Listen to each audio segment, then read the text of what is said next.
Something like a quarter of the Bible is made up of what is known as prophecy. So what is this prophecy and what relevance does it have today? Prophets were God's messengers, called to bring His words to the people. You can think of their role as having two key aspects. The first was that they were divine commentators on the society in which they lived. If the people were doing wrong, it was the prophet's job to tell them to reform. And second, the prophets spoke about the future.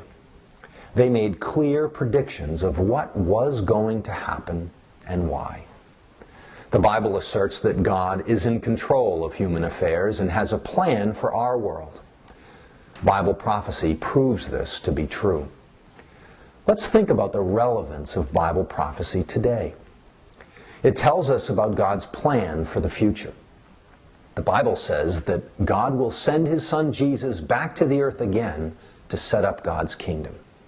Now that must sound pretty hard to believe, but the amazing prophecies that have already been fulfilled give tremendous confidence that God will do just as He says. Fulfilled prophecies give evidence that God will be as good as His Word. Here are a few examples.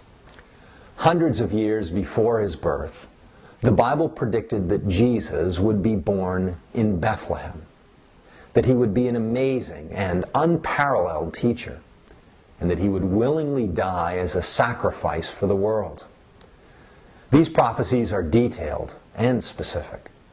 And if you examine the evidence, it's pretty inconceivable that Jesus deliberately acted out these things to claim that He had fulfilled them. So let's move on to the international level.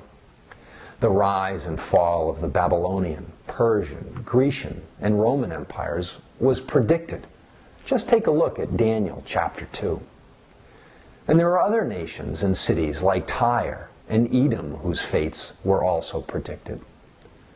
But particularly impressive are those prophecies about the Jewish nation, that the Jews would be scattered and persecuted and be a curse or a byword through all nations of the world, yet not be assimilated or lose their identity.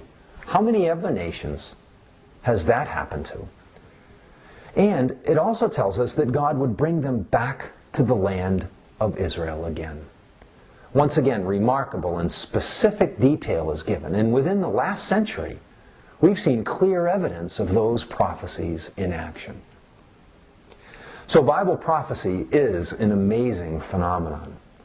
Bible prophecies are not vague and general like the prophecies of Nostradamus, for instance. They're specific, and many of them have been fulfilled.